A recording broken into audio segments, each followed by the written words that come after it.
My name is Zoe Miller. I am 58 years old, a widow and the mother of one son, Ethan. For most of my life, I worked quietly, first as an accountant, later building businesses that no one in my family ever really cared to understand. People saw me as ordinary, almost invisible. That was fine with me, until the night I paid for my son's lavish wedding and watched him use his speech to mock my so-called poor life in front of 500 guests. I just smiled. I stayed silent. And then the bride's father, a powerful CEO, went pale when he heard my name and asked for the microphone. The words he spoke after that moment made my son beg me for forgiveness. The memory of that evening still burns in my chest. Picture it. Crystal chandeliers raining light across a ballroom dressed in ivory and gold, 500 guests in black ties and evening gowns sipping champagne that cost more than I used to make in a week. A string quartet filled the air with music so sweet it almost covered the low hum of gossip. Everything looked perfect. I wanted it to be perfect. After all, I had paid for every single detail, the flowers, the venue, the music, even the imported wine. I had written the checks without complaint because I believed deep down that my son deserved a wedding that reflected how much I loved him. I told myself I did not need credit. I told myself it was enough to watch Ethan smile, to see him step into a new life with the woman he loved. But as he stood under the lights, microphone in hand, and began his speech, I realized I had been terribly wrong. He looked handsome, confident, proud. And then he said, with a smirk that cut me like glass, "I want to thank my mother, who has given her whole life to me. She drives an old Honda, she lives in a little apartment, but at least she found enough money to pay for this wedding. I guess even poor people can make dreams come true." Laughter erupted across the room, real, sharp, unkind laughter. His friends slapped his back. His new colleagues doubled over with amusement. Even distant relatives smiled as though it were the funniest thing they had ever heard. Ethan grinned wider, feeding on their laughter, adding more. My mom has always been frugal, maybe too frugal, but tonight she proved that being poor doesn't always mean being useless. I sat at the front table, my smile frozen in place, my fingers curled around the old silver wedding band I wore on a chain beneath my dress. That ring was the last piece of my late husband I carried with me. I held it tight, as though squeezing it could stop my heart from breaking. My son's words echoed in my ears. Poor, useless. In front of 500 people, he stripped me of dignity and wore my sacrifice like a joke. I could hear the whispers, the condescending chuckles. One woman near me leaned toward another and said, "At least she paid for something worthwhile before her retirement years." Another guest added, "Maybe she wanted this night to be her one claim to importance." Their words burned. I wanted to stand up to shout that they were wrong, that I was more than what my son had painted me to be, but I stayed quiet. I smiled, and then I saw him. Charles Whitman, the father of the bride, a man known across the city as a ruthless, wealthy CEO. He had been laughing politely with the others, until Ethan said my name. When Charles heard it, his face drained of color. He set his champagne glass down so quickly it nearly tipped. His eyes darted to me, and for the first time that evening, silence spread across his features like a shadow. He mouthed something I could barely catch. "Zoe." "Miller? Miller Holdings?" In that instant, I knew. The secret I had carried quietly for years, my work, my sacrifices, my success, was about to step into the light whether I wanted it to or not. Charles rose from his chair, his movements stiff with urgency. He walked toward the stage, his gaze fixed on me the entire time. Guests noticed. Conversations faltered. By the time he reached my son, people were leaning forward, curious, unsettled. Charles took the microphone from Ethan's hand with a grip that allowed no argument. My son laughed nervously, confused, still oblivious to what was happening. The music had stopped. The laughter died. 500 faces turned to watch. I sat there, the silver ring still clutched in my palm, my heart pounding like thunder in my chest. I knew what was coming, and I also knew that once the truth was spoken aloud, nothing in my family, nothing in that room, and nothing in my son's life would ever be the same again. Before I tell you what Charles said into that microphone, the words that made my son crumble, I need to take you back. Back to the years of quiet struggle, to the moments when my life was nothing but sacrifice and doubt, and to the choices I made that led to the most unexpected kind of revenge. But let me pause for a moment here. If you are still listening, if you have felt the sting of being underestimated, dismissed, or laughed at by your own family, then I invite you to stay with me. This is not just my story, it might be yours too. Share in the comments where you are watching from, because I believe stories like this connect us all. And if you want to hear more stories of women who found strength in silence, make sure you subscribe so you never miss the next chapter. Now let me take you back to the beginning. After that night at the wedding, when the world seemed to turn upside down in a single gasp of silence, I often found myself reaching for the same thing I held in my hand while my son mocked me. It was not a checkbook, not a contract, not even the microphone that could have defended me. It was the simple silver wedding ring of my late husband, a ring I wore on a chain around my neck. That ring was my anchor. It carried both the weight of memory and the strength of survival. I became a widow at 48. My husband, Daniel, was my first love, the man who believed in my quiet resilience long before I believed in myself. He worked as a school teacher, gentle in spirit, patient with children, a man who never measured life by bank accounts or status. When cancer stole him from me, I felt as though the floor beneath my feet gave way. Suddenly, it was just me and our son, Ethan. In those early months, I remember lying awake at night, the silver ring pressed in my palm, whispering prayers that my boy would never feel the emptiness I felt.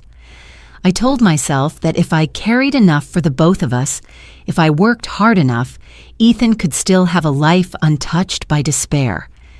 That promise became my purpose. Ethan was 12 then, lanky and curious, full of dreams that outpaced our modest means. He would sprawl on the living room floor with comic books and science kits, asking questions about galaxies and inventions. I would watch him and see Daniel's spark in his eyes, that hunger for more than what we had, and I vowed to give it to him. I took every job I could find. By day, I balanced books for small shops. By night, I washed dishes in restaurants that smelled of garlic and smoke. I went without new clothes, without vacations, without even heating the apartment some winters, just to save enough for Ethan's education. Each time exhaustion tempted me to give up, I held that silver ring and remembered Daniel's voice. "You are stronger than you know, Zoe." One winter evening, when Ethan was 14, he came into the kitchen while I was sorting receipts. His voice cracked with adolescence, yet his words pierced me like an arrow. "Mom, why don't we have what other families have? Why is our car so old? Why do we live in this tiny place?" I forced a smile, hiding the sting in my chest, because we are building something bigger than cars or apartments. We are building your future. He rolled his eyes, unconvinced, and shuffled away. I sat there afterward, clutching the ring, whispering to the empty room, "Just let him be happy, Daniel." I will endure anything if it means Ethan smiles. That became my mantra, the sentence carved into my bones. As long as my son is happy, I will endure any humiliation. I believed it with all I had. Years passed, and Ethan grew into a young man whose charm often overshadowed his gratitude. He was bright, ambitious, determined to fit into a world that measured worth by outward wealth. I wanted to guide him gently, to teach him that humility and compassion carried more weight than status symbols. But he was not interested in lessons from his widowed mother. He wanted the life he saw flashing across television screens and social media feeds. I did not argue. Instead, I kept building in silence.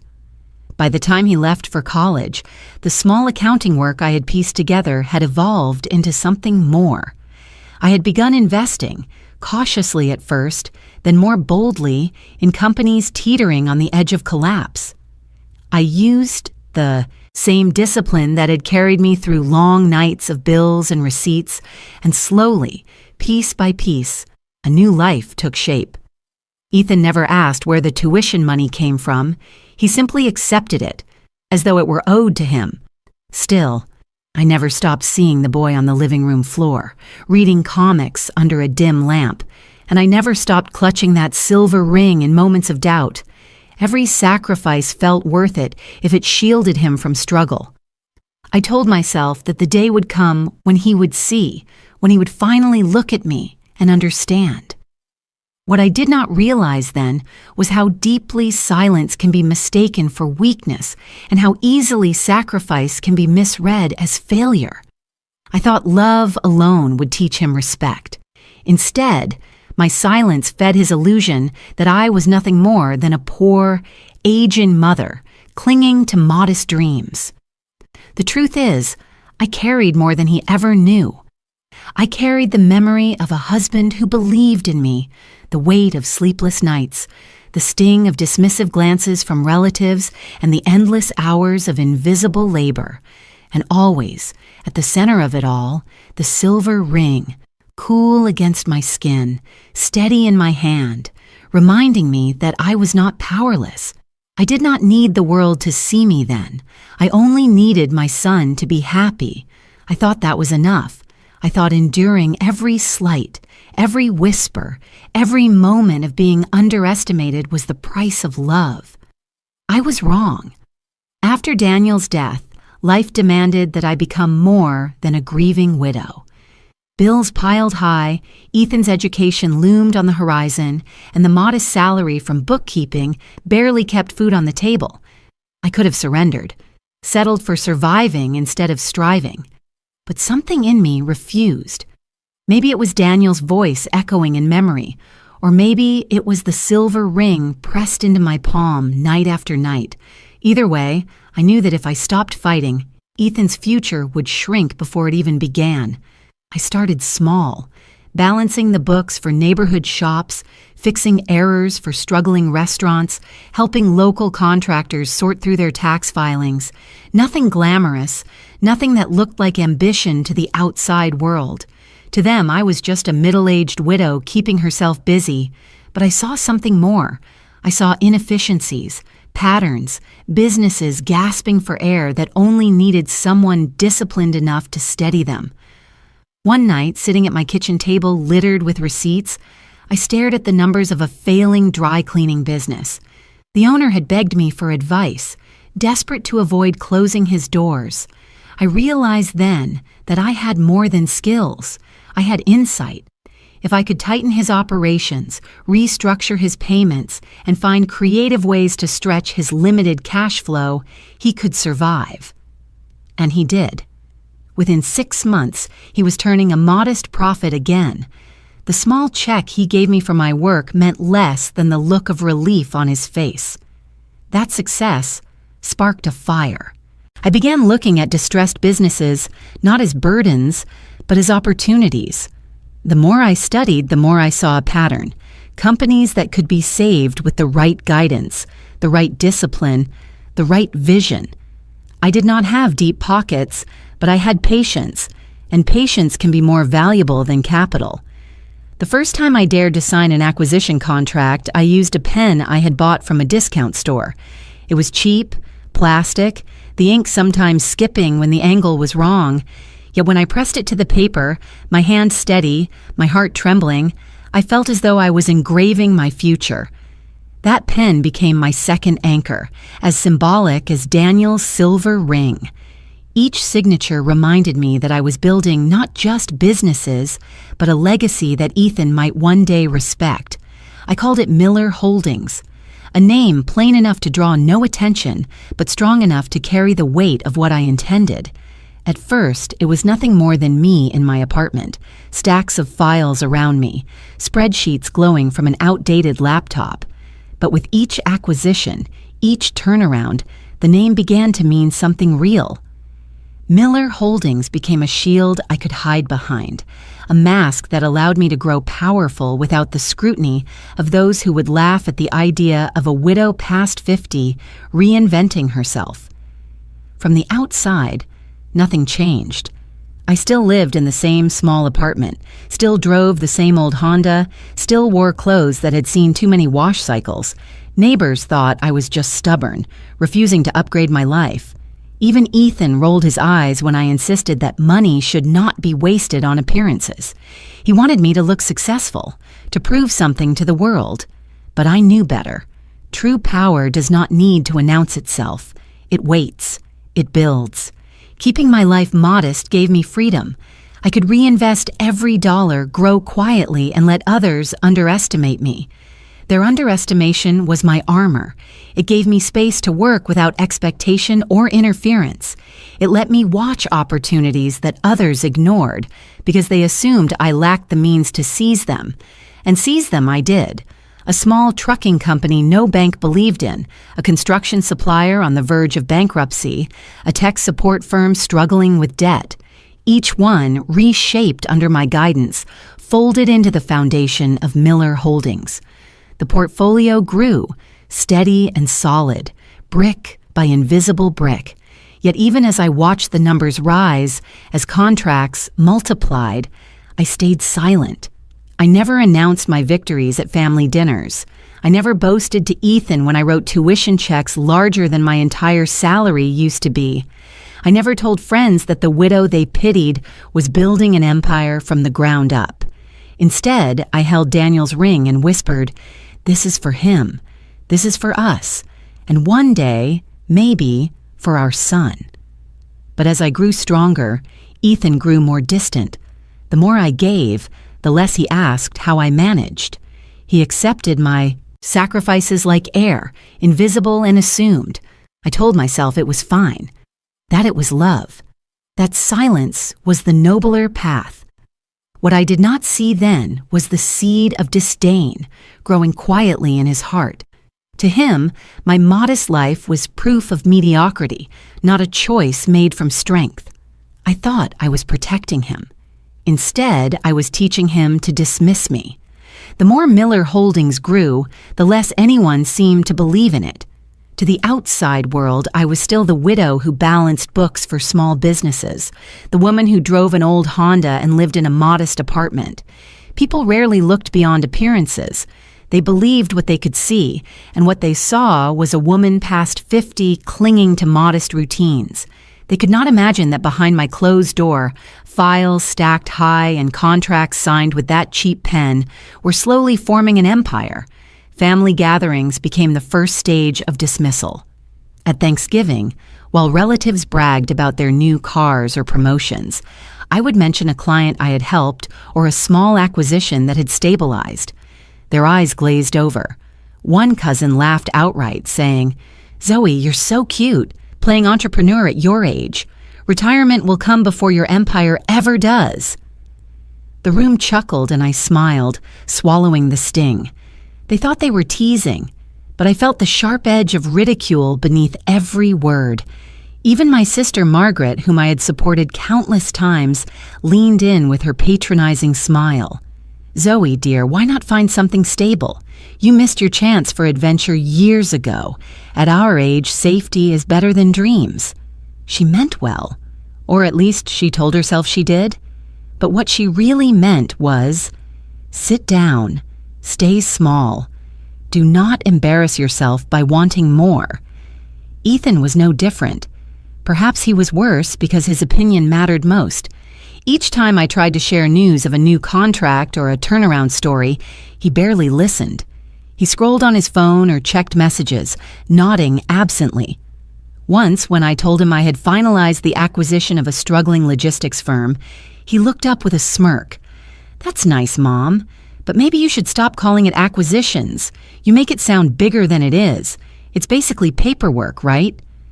His words cut deeper than he realized. paperwork. To him, my life's work was reduced to signatures and receipts, not vision or strategy. I wanted to shake him, to tell him that the trucks rolling down highways now bore my mark, that hundreds of employees depended on decisions I had made. Instead, I stayed silent. I told myself there would be a day when he would see. The loneliness of dismissal grew heavier as friends added their voices. Old neighbors stopped by for coffee, smiling as they spoke about their grandchildren or retirement plans. When I tried to share the excitement of building something, they leaned forward with gentle condescension. "It's wonderful that you have a hobby, Zoe. Keeps you busy, doesn't it? Some women take up knitting. You take up business." Their laughter was light, but my chest ached under its weight. Then there was Helen. She'd been my friend since high school, a woman who had walked through her own storms. She was not wealthy, not powerful, but she had the kind of empathy that others lacked. One afternoon, as we sipped tea in my kitchen, she noticed the pile of contracts on the table. "You've been at this for years now, haven't you?" she asked softly. I nodded, bracing for the usual dismissal, but instead she studied me, her brow furrowing. "They don't believe you, do they? They think you're pretending." Tears pricked my eyes at the truth of it. "They think I'm delusional. They think I'm too old, too foolish, chasing something beyond my reach." Helen reached across the table and took my hand. "Let them think it. One day when they see, the shock will be louder than their laughter. Until then, keep building. You're stronger than their disbelief." Her words steadied me. She became the foil to everyone else, the quiet voice reminding me that I was not insane for believing in myself. Even so, her support was a whisper against the roar of dismissal that surrounded me. I remember one evening vividly. Ethan had come home for dinner, his eyes glowing with excitement about a colleague's promotion. I told him gently that I was proud of my latest acquisition, a construction supply firm that had been drowning in debt but was now breaking even. He set down his fork and sighed. "Mom, you're 60. Maybe it's time to stop pretending you're some kind of CEO. People your age are supposed to relax, not chase business dreams." I smiled, but inside my heart shattered. I wanted to scream that I was not pretending, that I was leading 6 companies, that I was securing futures for more people than he could imagine. Instead, I excused myself to the kitchen, clutching Daniel's silver ring beneath my blouse, whispering into the silence, "As long as he is happy, I will endure it." That was the cruelest irony. My sacrifices were real, my empire tangible. But because I chose humility, even my own son could not see me. In their eyes, I was a woman lost in illusions. In truth, I was building a reality larger than they could comprehend. The night before the wedding, the house was quiet in a way that almost felt holy. The dress was pressed, the flowers ordered, the guest list confirmed. Every detail had been paid for, arranged, perfected. I should have felt satisfaction, even pride, but instead I sat alone at my kitchen table, staring at the silver wedding ring resting in my palm. The chain that usually held it around my neck lay coiled beside me, and for once I let the cool metal sit openly against my skin. I traced the curve of the ring with my thumb, whispering words to a man who had been gone for 10 years. "Daniel, can you see me now? Can you see what I've done? I kept my promise. I raised Ethan. I gave him everything I could, even when I had nothing left to give." My voice broke, but I pressed on. I thought if I worked hard enough, if I built something strong enough, he would be proud. But tomorrow, on the biggest day of his life, I do not know if he will see me at all. The lamp on the table cast a dim glow, soft shadows stretching across the room. I remembered Daniel sitting in that very chair, reading papers for his students, pausing only to smile at me when our eyes met. He had always believed that dignity came not from wealth, but from character. "Respect yourself, Zoe," he used to say, and the right people will respect you too. But what about when the wrong people laughed louder than the right people could speak? What about when your own son rolled his eyes and dismissed your work as fantasy? My empire was real, more real than anyone could imagine, but it lived in silence, hidden behind modest clothes and a modest car. The question haunted me. Should I reveal it? Should I walk into that ballroom tomorrow with my head high and announce what Miller Holdings truly was? Should I finally demand the respect I had earned? The thought made my chest tighten. I imagined Ethan's face, his pride collapsing under the weight of revelation. Would he hate me for stealing his spotlight? Would he resent me for exposing the truth in front of strangers? Or would he at last see me? I closed my eyes, clutching the ring tightly. Love whispered one answer. Pride whispered another. Love said, "Stay quiet, let him shine, even if it costs you your dignity." Pride said, "This is your moment too. You have bled for him. You deserve to be acknowledged." I sat there for hours, torn between the two voices, unable to silence either. The phone rang, breaking the stillness. It was Helen. I hesitated, then answered. "Zoe," she said warmly, "I just wanted to call and wish you well for tomorrow. Big day, isn't it? Your boy is getting married." I smiled faintly into the empty room. "Yes, Helen, it's a big day." She was quiet for a moment, then her tone softened. "Listen to me. Do not expect gratitude tomorrow. Weddings are noisy, selfish events. Everyone will be looking at themselves, not at you. Ethan will not thank you the way he should. You know this." Her words stung, not because they were cruel, but because they were true. "Then what should I do?" I asked, my voice low. "Prepare your heart," she replied. "Do not let disappointment surprise you. You have built a fortress in silence. Let it protect you. And remember, no matter what happens, I see you. I know what you are." Tears filled my eyes. I wanted to believe her reassurance would be enough, but I also knew how deeply tomorrow's wounds could cut. "Thank you, Helen," I whispered. "You are kinder than you know." After we said goodbye, I sat in the silence again, the ring still in my palm. The clock ticked, steadily, marking the last hours before the world shifted. I felt the weight of both possibility and dread pressing down on me.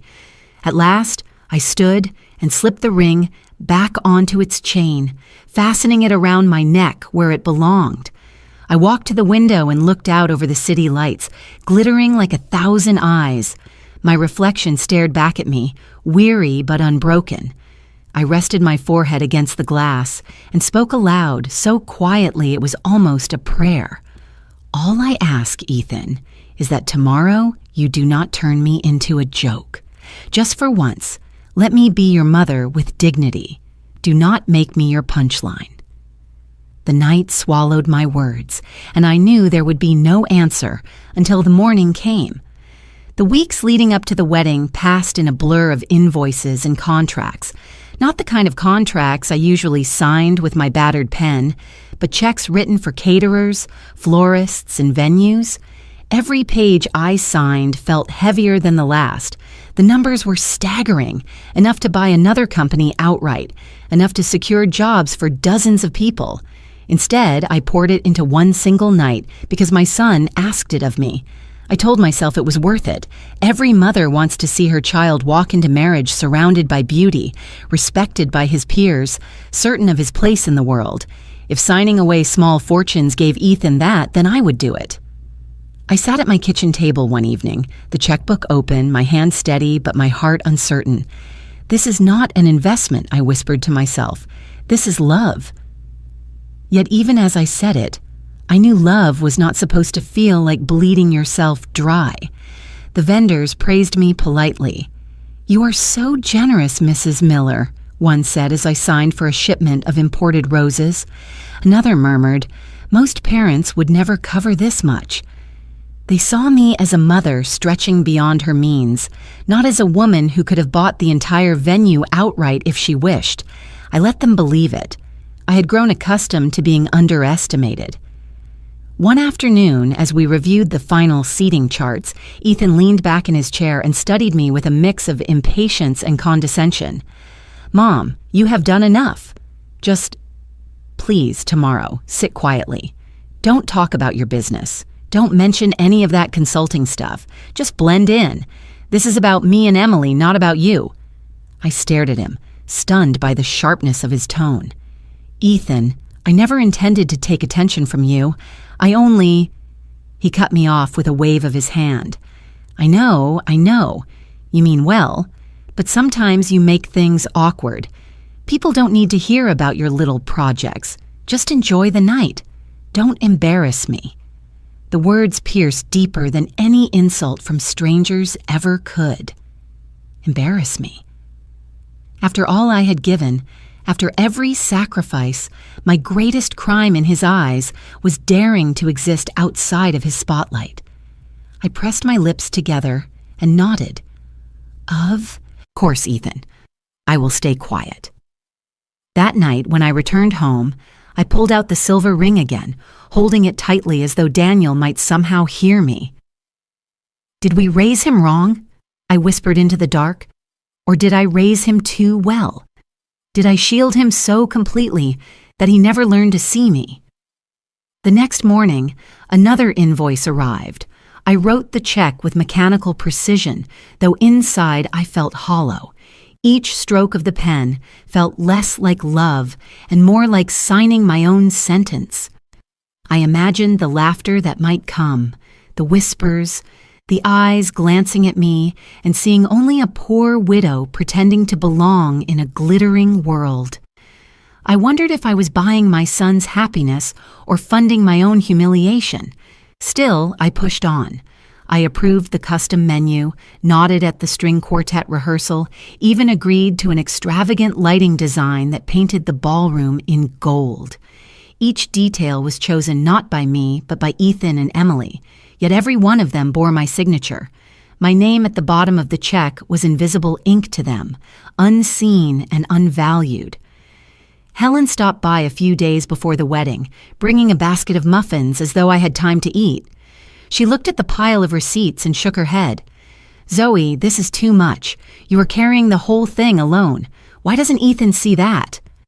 I forced a smile. "Because he is young, Helen. Because he thinks this is normal. And maybe that's my fault. I never let him see how hard it was." She sighed. "Just promise me you will not expect gratitude. Expect nothing, and you will not be disappointed." Her words echoed through me long after she left. Expect nothing.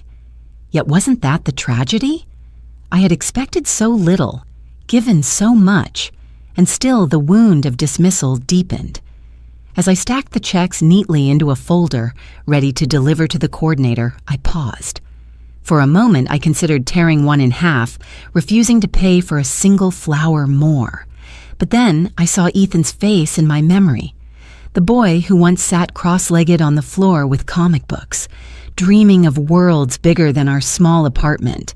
I could not take that dream from him, even now. So I signed the last check, closed the folder, and whispered to the silence, "I only wanted to see you happy, Ethan." I never knew I was writing the terms of my own betrayal. The night of the wedding arrived in a cascade of gold and crystal. The ballroom shimmered beneath towering chandeliers, their light scattering across walls draped in white silk. 500 guests filled the space, their laughter rising above the soft melodies of the string quartet. Waiters glided between tables with trays of champagne flutes, the air scented with roses and rich food. It was a scene worthy of magazines, extravagant in every detail, and all of it bore my invisible signature. I sat near the front, close enough to see Ethan's face clearly, yet far enough that most eyes passed over me without notice. My dress was simple, navy blue, chosen carefully so as not to outshine anyone. I told myself this night belonged to him, that my joy would come from his happiness. Still, My fingers never left the silver ring resting against my chest. I rubbed it as though Daniel's strength could flow into me, steadying my heart for what was to come. The ceremony had been beautiful, almost unbearably so. When Ethan and Emily exchanged vows, I wiped tears from my eyes, grateful for the love they had found. But gratitude gave way to unease as the reception unfolded. Speeches began, light-hearted stories, jokes from friends, affectionate memories. I smiled politely, applauded at the right moments, even laughed when others did. Yet a quiet tension coiled inside me. Then Ethan stood, my son, my only child. He looked handsome in his tuxedo, his hair neatly combed, his smile bright under the lights. The applause quieted as he raised the microphone. Pride swelled in me for one fleeting second. This was his moment. I prayed silently that he might use it to honor the people who had carried him here. First of all, he began, his voice clear and confident, "Thank you to everyone for being here tonight. This is the happiest day of my life, and I am grateful to share it with all of you." Guests cheered warmly, clinking their glasses. I clapped too, smiling through tears.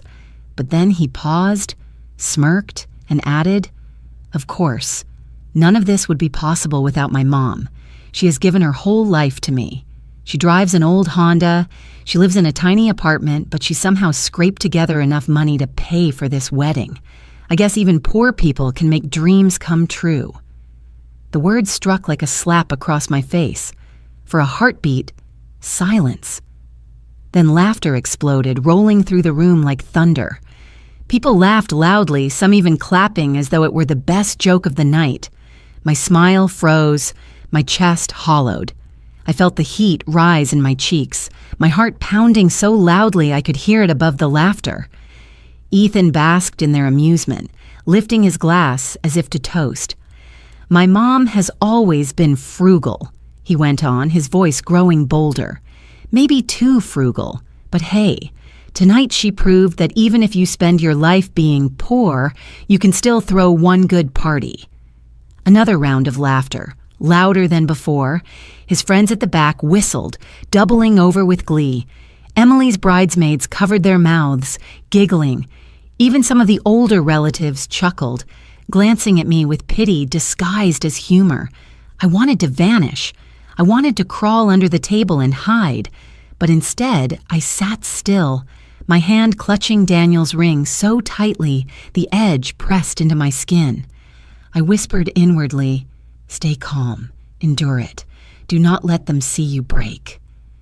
Ethan looked directly at me then, smiling with a pride that twisted like a knife. "So thank you, Mom," he said, his tone dripping with condescension. "Thank you for proving that sometimes even the least likely people can pull off something remarkable. Let's all raise a glass to my mother, living proof that you can't buy class, but you can at least rent it for one night." Glasses lifted, laughter rose again, and the room sparkled with cruel delight. I sat rigid, my throat burning, the ring cutting deeper into my palm. Inside my head, Daniel's voice echoed, "Respect yourself, Zoe. The right people will respect you too." But all I saw were wrong people laughing, and my own son standing at the center of it. As the crowd drank to my humiliation, Ethan leaned toward his groomsmen, whispering something that made them howl with laughter. He looked proud, triumphant, as though mocking me had become his final act of independence. I stayed silent. I smiled, though my heart cracked open. In that moment, surrounded by 500 people, I had never felt more alone. But as I lowered my gaze to the ring in my hand, I knew something he did not. His cruelty was public, but my power remained hidden. And when the truth came, as it always does, it would not whisper. It would roar. The laughter still echoed when I saw him. Charles Whitman, Emily's father, sitting only a few tables away. His reputation preceded him. He was a titan in real estate, a man feared and respected in equal measure. He had laughed politely with the others when Ethan made his cruel jokes, lifting his champagne glass as though playing along. But then Ethan said my name. My full name. Zoe Miller. And in that instant, I watched the blood drain from Charles's face. He froze, his glass halfway to his lips. For a heartbeat, the entire room seemed to slow. His eyes narrowed, focusing on me with sudden intensity, as if he were seeing me for the first time. His hand trembled slightly, and he set the glass down so quickly it nearly toppled. Then his lips moved soundlessly, forming words I could read even from across the room. Zoe Miller? Miller Holdings? My chest tightened, but I did not move. I stayed still, one hand pressed against Daniel's silver ring beneath my dress. The moment had arrived earlier than I expected, yet I felt no urge to speak. This was not my revelation to give. Charles leaned back in his chair, blinking rapidly, his face pale as marble. His wife leaned toward him, whispering, but he brushed her off with a shake of his head. His gaze never left mine. The orchestra's soft music faded into background noise, muted by the pounding of my heart. Slow motion. That is the only way I can describe what happened next. Every laugh around me seemed to stretch, echoing longer than it should. Every flicker of candlelight burned brighter, sharper. I could see the beads of sweat forming along Charles's brow, the nervous twitch of his fingers against the linen tablecloth. He was piecing together what everyone else had missed, and the weight of realization was pressing down hard. Finally, he rose. His chair scraped back, the sound harsh against the polished floor. Conversations faltered nearby. Heads turned. He moved through the crowd with a kind of urgent gravity, his steps measured, his eyes locked on me. Ethan noticed him approaching and grinned, mistaking it for admiration. My son thought his new father-in-law was coming to congratulate him on a well-delivered joke.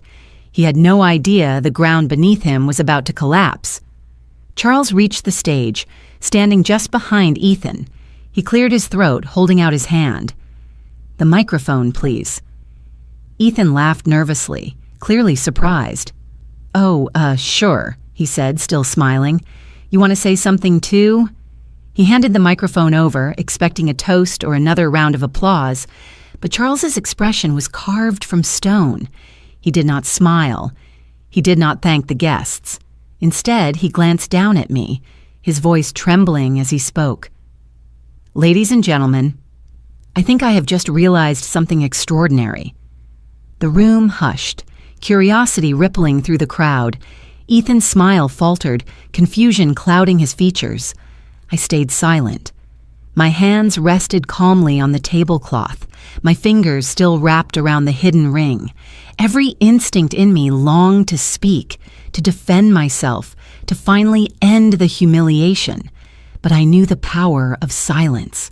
I knew that sometimes the most devastating truths are not declared by the wounded, but by the witnesses who cannot unsee what they have learned. Charles continued, his voice steadier now, but still laced with awe.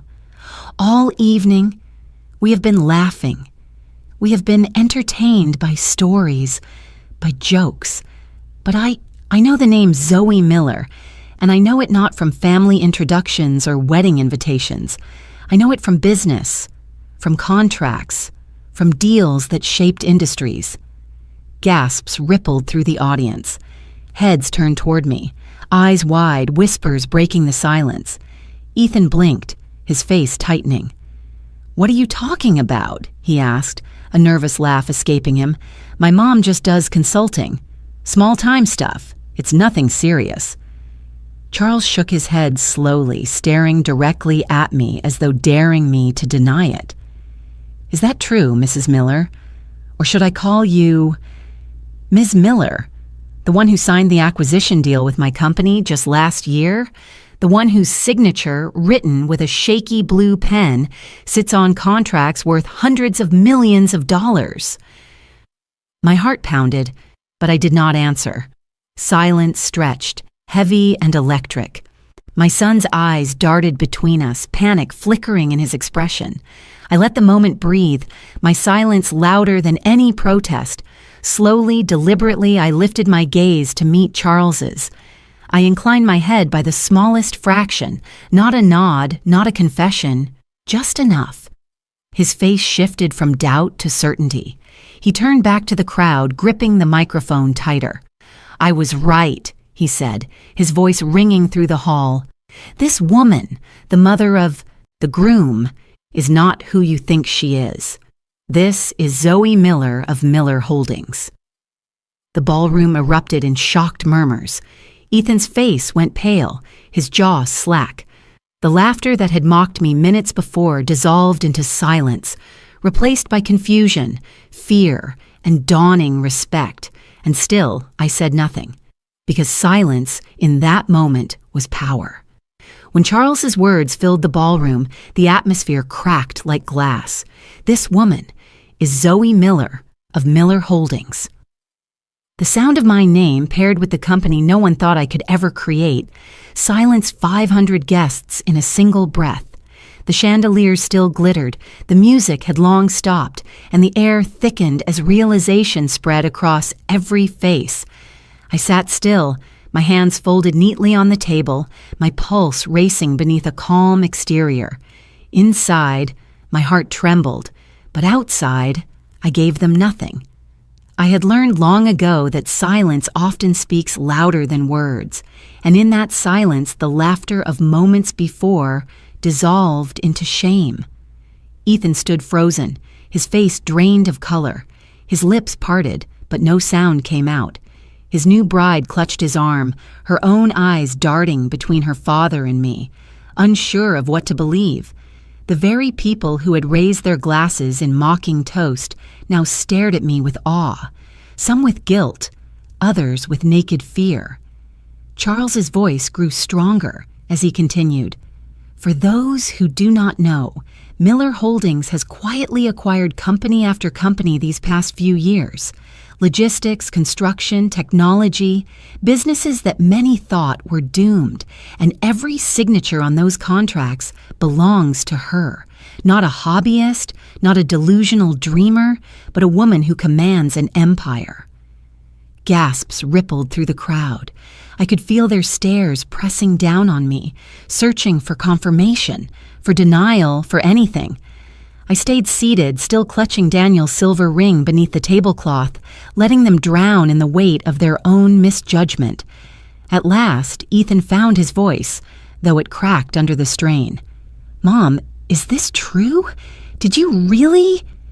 His words trailed off, his eyes wide, pleading for me to contradict Charles, pleading for me to spare him the humiliation of truth. I turned my head slowly, meeting his gaze. My voice was calm, almost tender, but every word carried the gravity of years unspoken. "The most painful part, Ethan, is not that you did not know. The most painful part is that you never wanted to know." His shoulders sagged as though struck. He opened his mouth again, but no words came. Around us, the crowd's whispers grew louder, rising like a storm. From the far side of the room, I heard the sound of quiet sobbing. My eyes found Helen, seated at the edge of the hall, her hand pressed to her mouth. Tears streamed down her cheeks as she looked at me, her expression a mixture of sorrow and vindication. She had always told me the day would come, the day when disbelief would shatter into truth. And now that it had, the weight of it was almost too much for her to bear. The sight of her crying pierced me in a way the laughter never could. Helen had been my mirror, my confidant, the one who believed when no one else did. In her tears, I saw the years of dismissal reflected back at me, not just mine, but hers as well. For a moment, I wanted to stand, to comfort her, but I stayed rooted in my chair. Tonight, silence was my armor, and I could not abandon it now. Ethan stumbled forward, nearly tripping over his own feet as he approached my table. "Mom, why didn't you tell me? Why keep it a secret? You let me think—" His voice broke, choked with desperation. I looked up at him, my tone steady. Every time I tried to share a victory, you rolled your eyes. Every time I wanted to tell you the truth, you changed the subject. You told me my dreams had expiration dates. You said I embarrassed you, so I gave you what you wanted. I stayed quiet." He flinched at each word as though they were blows. Guests shifted uncomfortably, watching a son unravel before his mother, the balance of power reversed without a single raised voice. Helen sobbed louder now, her shoulders shaking. Some guests glanced at her, puzzled, but I understood. Her tears were not weakness. They were release. She had carried my pain with me, silently, and now that silence had been broken, it was spilling out in unstoppable waves. I reached once more for the ring beneath my dress, feeling its cool metal against my skin. My heart ached with both triumph and sorrow. This was not the way I wanted the truth revealed, not under chandeliers and gasps, not in front of 500 strangers. But fate had chosen this stage. The room was still buzzing, but inside myself I felt a calmness settle. Ethan stood there trembling, Charles beside him holding the microphone like a judge pronouncing sentence. And me, I remained silent because the truth no longer needed my defense. It spoke for itself, louder than humiliation, louder than laughter. And as Helen's sobs filled the edges of the hall, I thought to myself, this was not revenge. This was simply truth. And truth has a way of breaking chains in the quietest, most devastating silence. The moment Charles named me, the room's energy shifted as though someone had opened a hidden door and let in a storm. Conversations fractured into sharp whispers, laughter evaporated, and 500 pairs of eyes suddenly recalibrated their gaze. Those who moments ago found me laughable now scrambled to reassess. Respect and fear flickered in their expressions like candlelight struggling against a draft.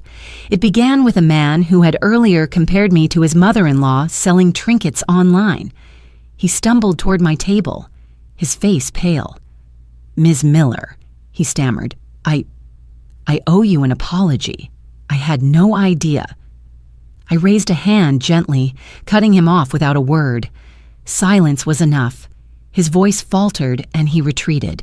Shame etched into his cheeks. Then came others.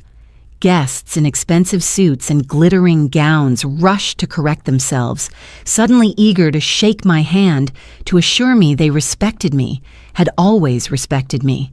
Their words collided awkwardly, tripping over each other in desperation. I remained seated, still clutching the silver ring beneath the tablecloth, offering only faint nods. Their apologies were not for me. They were for themselves, to soothe the guilt of having misjudged. Across the room, I heard a different kind of whisper. Two of Ethan's colleagues leaned toward each other, their voices low but not low enough. "Can you believe he mocked her like that? His own mother?" The other shook his head. "Career suicide. You don't humiliate someone who signs your paycheck." Their words struck harder than their intent. Ethan's arrogance had not just wounded me, it had left him exposed, ridiculed by the very men he longed to impress. Emily stood beside him, her cheeks flushed crimson, her hands twisting nervously. She looked at her father with wide eyes, then back at Ethan as though searching for guidance, for rescue. But there was none. She had married into a storm, and the foundations were shaking before the ink on their vows was dry. I watched her carefully. I did not hate her. She was young, caught between loyalty to her husband and the crushing weight of her father's revelation. Still, the embarrassment burned through her polished smile.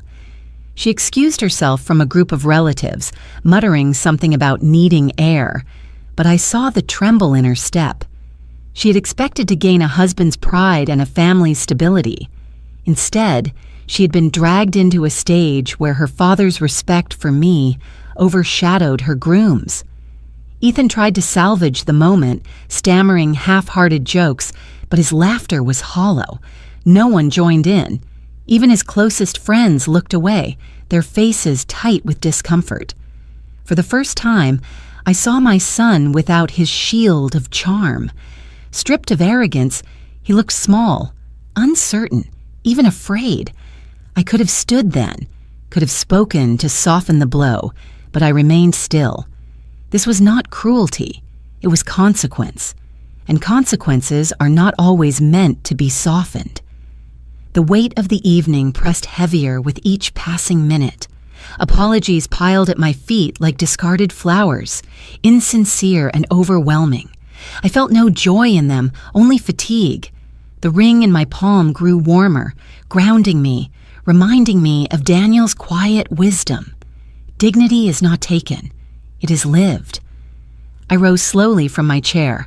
The crowd shifted, expecting me to speak, perhaps to deliver a triumphant declaration. Instead, I simply smiled faintly and inclined my head. Then I turned toward the exit. The golden light from the chandeliers followed me across the floor, glinting against the chain of the silver ring now visible at my neckline.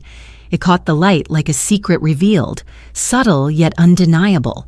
Behind me, the murmurs swelled. Some called my name, others whispered about Ethan's downfall, still others speculated about the true size of my empire. I did not answer. I walked steadily, each step echoing louder than words could. At the doorway, I paused and looked back once. Ethan stood in the center of the room, pale, broken, his hands limp at his sides. Emily clung to him, her face crumpled in silent humiliation. Helen sat weeping openly, her tears falling into her lap as though she were mourning years of disbelief finally undone. I wanted to run to her, to hold her hand, but I knew tonight was not for comfort. Tonight was for revelation. So I stepped into the corridor, the music resuming faintly behind me as though nothing had happened, but everything had. And as the golden light spilled over me, glinting against the silver ring, I understood one truth. Silence may have humiliated me for years, but tonight, silence had become my victory. The morning after the wedding, the world outside my window looked unchanged.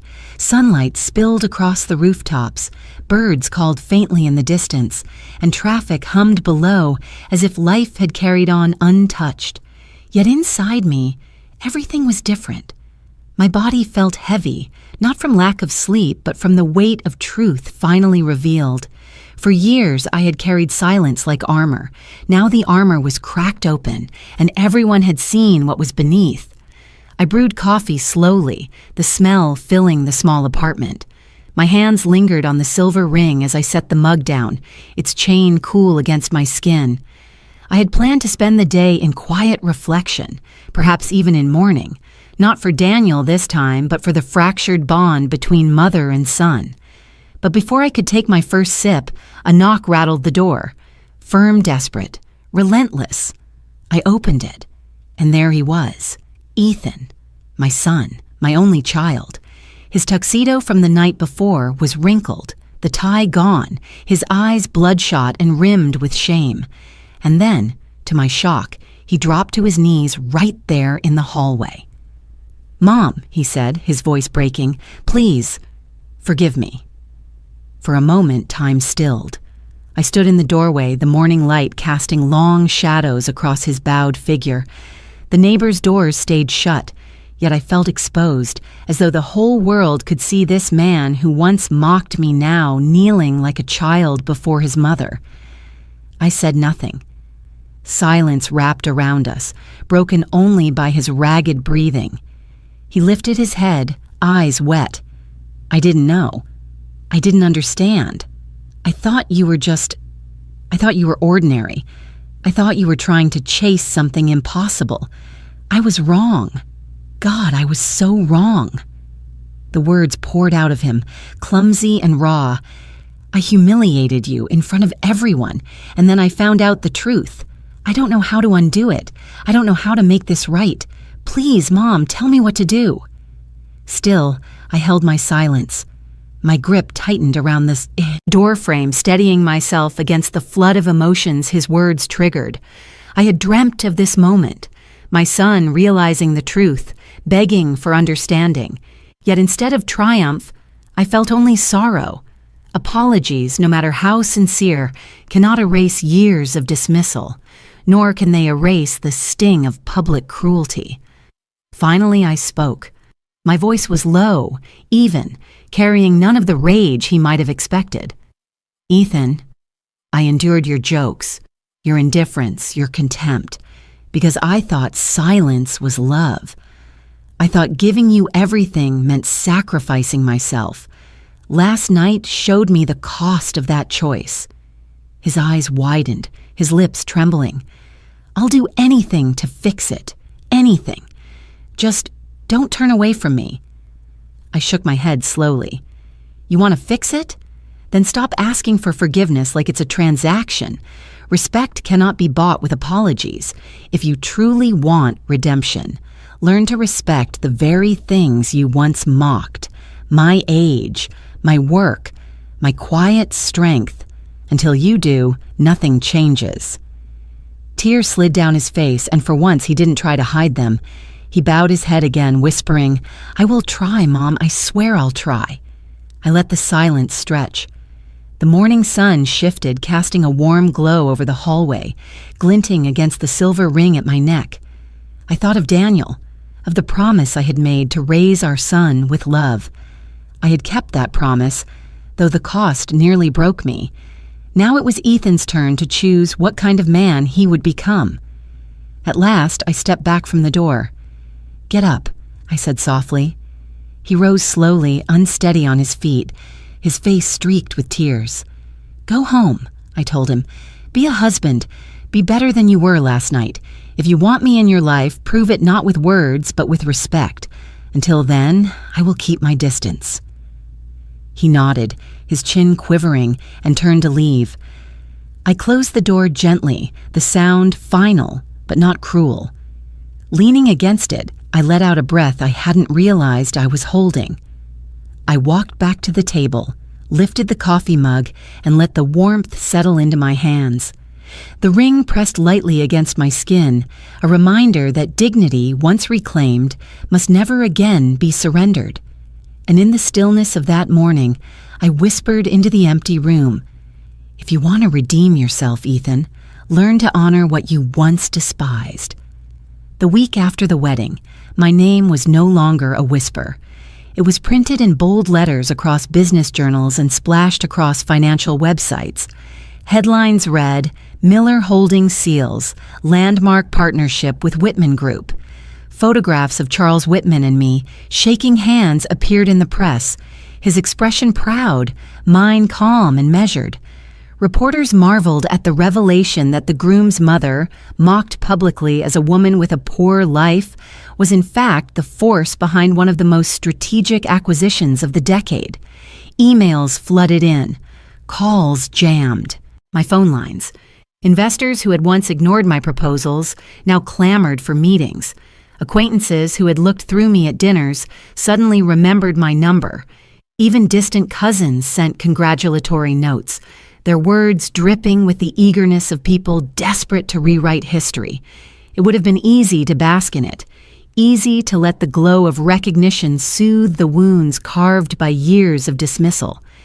But as each headline shouted my name, I felt a strange emptiness. The world finally saw me, yet the one person I had most longed to see me, my son, remained blind in all the ways that mattered. Family members who had once smirked at my little business began inviting me to gatherings with new warmth. Zoe, we always knew you had something special, one relative said with a too bright smile. I listened politely, but inside I wanted to laugh. They had not always known. They had dismissed me, mocked me, told me to act my age. Their tune had changed, but their hearts had not. At a dinner one evening, Helen leaned close to me, her voice low. They're all scrambling now, Zoe. It's almost funny, isn't it? The way they're bending over backward to praise you. I smiled faintly. Funny, yes, but hollow. She understood. She always did. Emily, on the other hand, surprised me. She approached me one afternoon with hesitation, her hands twisting nervously. Mrs. Miller, she began, then stopped, correcting herself. Zoe, her voice softened. I need to say something. I was wrong about you. I let Ethan's version of you shape what I believed, and when the truth came out, I realized how blind I had been." Her words carried no flattery, only a quiet sincerity. I studied her face, the shame there, the earnestness. For the first time, I saw not just my son's wife, but a young woman caught between loyalty and awakening. "Thank you, Emily," I said gently. "It means more than you know." But Ethan, my Ethan, remained unsettled. He called often, came by sometimes, always with the same desperation in his eyes. "Mom, I'm trying," he would say. "I'm learning to respect you. I'm learning to see you." Yet his words trembled with guilt, not conviction. I could feel his torment, the shame of what he had done, the weight of knowing the world had witnessed it. And while I forgave him in my heart, I could not gift him the absolution he craved. Not yet. Forgiveness without change is only permission. At night, when the city quieted and I sat alone with the silver ring pressed against my skin, I thought of Daniel. He would have smiled at the headlines, proud of what I had built. But he would have reminded me of something more important, that respect from strangers can never replace love from family. And in that reminder, my heart ached. Yes, I was recognized now. Yes, the world bowed where it once sneered. But the truth was clear. Applause from the outside could not fill the hollow space inside. The empire I had built was vast, yet the wound carved by my son's scorn lingered deeper than any public humiliation. I whispered into the night, the words for Daniel, but perhaps also for Ethan. I never needed the world's crown. All I ever needed was his honesty, his respect, his love. If I can have that, everything else is noise. The silver ring glinted faintly under the lamp, a reminder that my power had always come not from headlines, not from contracts, but from the quiet strength of keeping promises, even when it broke me. Life did not end with that wedding night. It changed.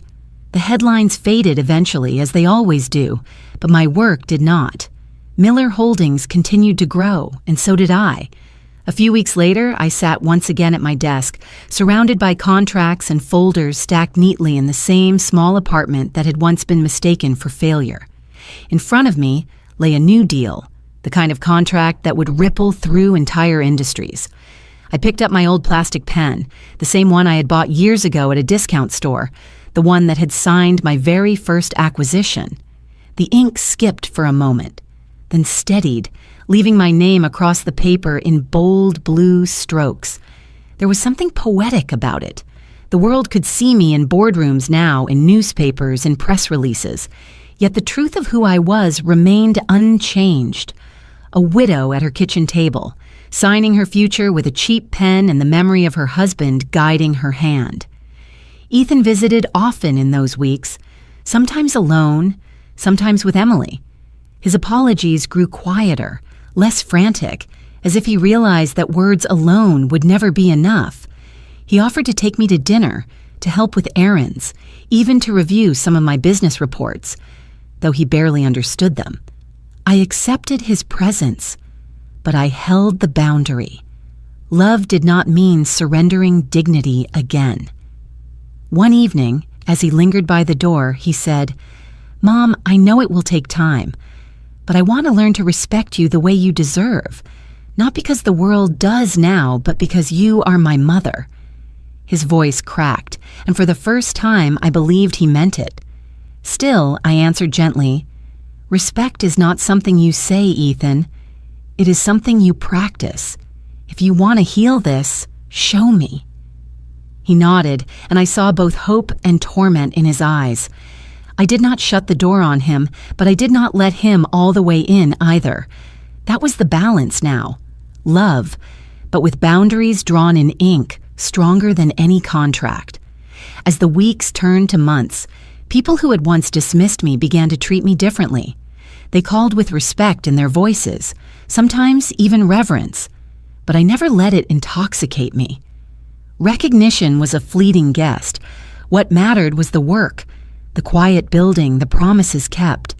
I still held Daniel's silver ring close, pressing it between my fingers when the nights felt long.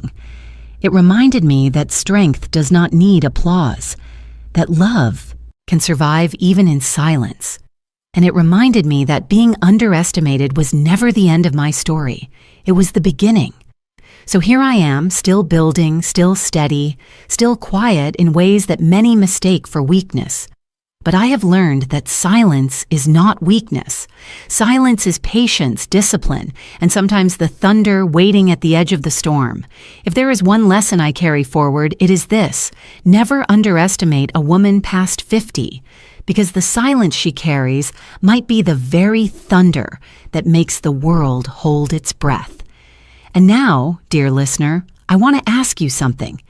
If you were in my place, would you forgive your son? Would you let him back into your heart after such humiliation? Or would you keep the distance as protection? Your reflections matter to me, and I would love to read your thoughts in the comments. Before we say goodbye, we'd love to know, where are you watching from? Is it a quiet morning with a warm cup of coffee? Or a late night where stories like this keep you company?